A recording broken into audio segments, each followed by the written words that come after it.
আসসালামু আলাইকুম। সবাই কেমন আছেন? আশা করি ভালো আছেন। আজকে অনেকদিন পরে একটা লং ভিডিও নিয়ে চলে আসলাম। আর আমরা বোনেরা মিলে একটু আমার ফুফুর বাসায় ঘুরতে যাচ্ছি। আর ফুফুর বাসাটা হচ্ছে অনেক দূরে। সেটা হচ্ছে মতলবের বেড়িবাঁধের ভিতরে না বেড়িবাঁধের বাইরে।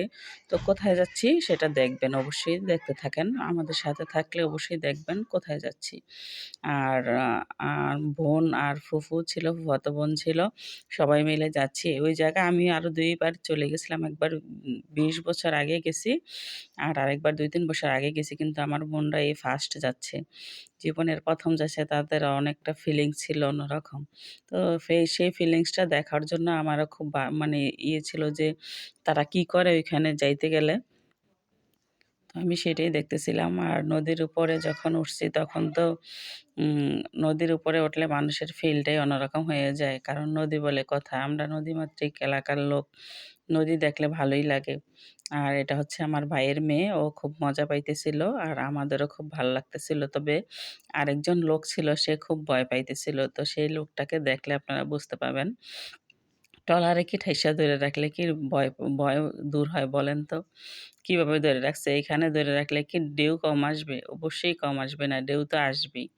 তো ওর ভয়টা দেখে আমি খুব মজা পাইতেছিলাম। আর ও সবসময় সব জায়গায় ভয় পায়। তো আমরা চলে যাচ্ছি নদীর উপরে, খুবই ভালো লাগছে। আর সবাইকে নিয়ে যখন নদীতে একসাথে একটু ভয়ও লাগছে, আবার ভালোও লাগছে। কারণ নদী বলে কথা, ভয় তো থাকবেই। তারপরে হচ্ছে আমরা কয়েকটা ছবি তুলে নিলাম। এগুলো হচ্ছে ঘাটের ছবি ছিল। নিজেদের ভিতরে আত্মীয়স্বজনরা যখন একসাথে যায়, ছবি না তুলে রাখলে ভালো লাগে না। তো আমরা গন্তব্যস্থানে পৌঁছে গেছি। তো নামার সময় খুব ভালো করেই নামতেছিলাম। আর সবাই খুব মজা পাইতেছিল। এই ১ম আসলাম। আর এটা হচ্ছে বড়চর। বড়চরে এই ১ম আমরা আসছি সবাই বাচ্চা-কাচ্চাকে নিয়ে, এবং হচ্ছে ২ বোন, ওনারা বহু বছর পরে আসলো, মানে জীবনের ১ম। তো আমরা সবাই নামতেছিলাম ট্রলার থেকে, খুব মজাও লাগতেছিল। জিনিসটা অস্থির ছিল। তো আমরা একেকজন একেকভাবে নামতেছিল। তো সেই ভিডিওটা একটু নিয়ে নিলাম। আর নামার পরে দেখলাম মাছ, কারণ চর এলাকায় মাছ থাকবে এটাই হচ্ছে স্বাভাবিক। তো মাছগুলোর দাম অনেক বেশি ছিল। তার নিলেও কি হবে? আমরা তো আর এখন চলে যাব না, যাব বিকেলে। তো সেজন্য আর মাছগুলা নিলাম না। আর আমরা যখন নেমে আসছি, নামার পরে সবাই মিলে আমরা একটু ভিডিও করে নিচ্ছিলাম। আর আমরা চলে আসছি। আসার পরে দেখি এটা হচ্ছে আমার ফুফাতো ভাইয়ের বউ এবং আমার বান্ধবী। ওর খুব ছোটবেলায় বিয়ে হয়ে গেছে, যখন ক্লাস 6 এ পড়ে।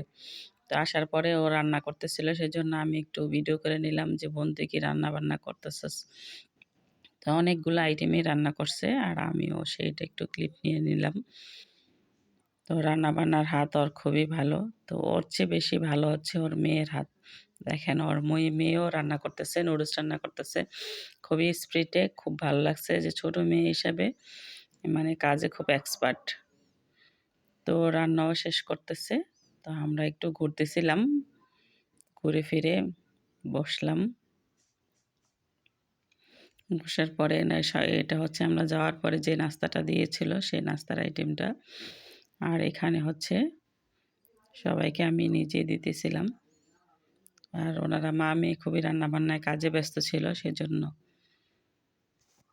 আর গ্রামের বাড়িতে আসা মানে খুবই একটা মজার ব্যাপার। এক করে সবাইকে দিচ্ছিলাম। কয়টা মিষ্টি কিছু কম 3টা খাইছে ওই এক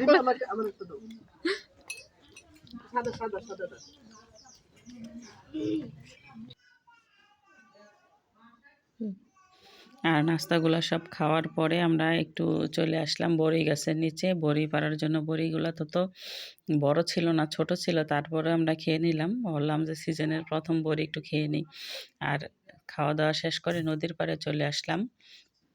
নদীর পাড়ে খুবই মজা লাগতেছিল। একটু ঘুরে ফিরে ছবি-টবি তুলে নিলাম। ভাই-বোন সবার সাথে যদি একসাথে ঘুরতে যাওয়া যায় তাহলে তো অনেক মজা। কিন্তু আমার ভাই আসে নাই। বোনদেরকে নিয়েই আসছি, ভাই আসতে পারে নাই। তারপরে হচ্ছে ভাইয়ের মেয়ে, আমরা সবাই চলে এসে নদীর পাড়ে চলে এসে একটু ঘুরে ফিরে নিলাম।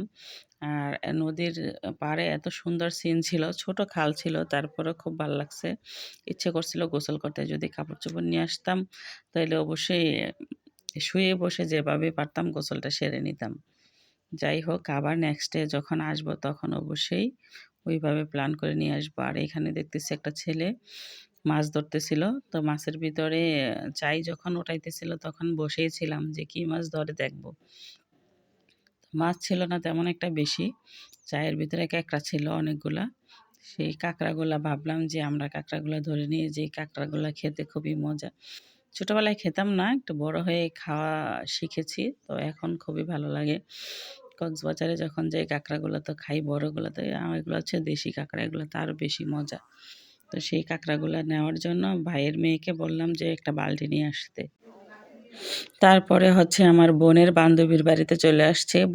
বোনের বান্ধবী কোলাকুলি করতেছিল। তো ওইখানে দেখা সাক্ষাৎ করে তারপরে হচ্ছে আমরা চলে আসছি আবার আমার সেই ফুফাতো ভাইয়াদের বাসায়, ফুফুর বাসায়। আসার পরে কী, কী রান্নাগুলা করছে সেই রান্নার আইটেমগুলো দেখাইলাম। এত মজা লাগছে খাবারগুলা। তো আমরা সেই খাবারগুলা খাওয়ার জন্য বসছি। আমরা বলেছিলাম যে আমাদের জন্য ভর্তার আইটেম করতে। তো এখানে হচ্ছে আপনার শুটকির ভর্তা, টাকি মাছের ভর্তা আর হচ্ছে আপনার ভর্তা-টর্তা আইটেম করছে। খাওয়া-দাওয়া শেষ করে এখন আমরা আবার চলে আসতেছি আমাদের বাড়ির উদ্দেশ্যে। সবাই আমাদেরকে টলার ঘাট পর্যন্ত আগায় দিয়ে আসতেছিল। তো আমরাও এখানে আসার পরে ভাবলাম যে আসার সময় নামছি এত ভিআইপি ভাবে, আর যাওয়ার পথে এত পানি কিভাবে উঠবো। তো সবাই ক্যাচ-ট্যাচ পরা ছিল। জুতা-মোজা সব খুলে তারপরে হচ্ছে একবারে ট্রলারে উঠতেছে। সুমাইয়া তো কান্নাকাটি, সেই ভয় পাইতেছে যে কস্তুরীর ভিতরে সাপ-টাপ আছে কিনা। তারপর আর কি করা, সেই কষ্ট করে উঠতে হইল। ওঠার পরে এখন আমাদের তো মানে কিছু করার নাই। বাড়িতে যেতে হবে আর উঠতে হবে। উইঠা আসার পরে এখন আমি ট্রলার নদীর মাঝখানে ভাবলাম একটা ভালো করে একটু ভিউ নিয়ে নিই। তো সেই সিনটা নিয়ে নিলাম আর খুবই ভাল লাগতেছিল, মজাও পাইতেছিলাম। আর আমার সবাই বলতেছে আমার নাকি কলিজা অনেক বড়। বড় তো থাকতেই হবে, নদীর এলাকার মানুষ না? তো আমরা চলে আসতেছি। আল্লাহ হাফেজ। সবাই আমাদের জন্য দোয়া করবেন। এই পর্যন্তই।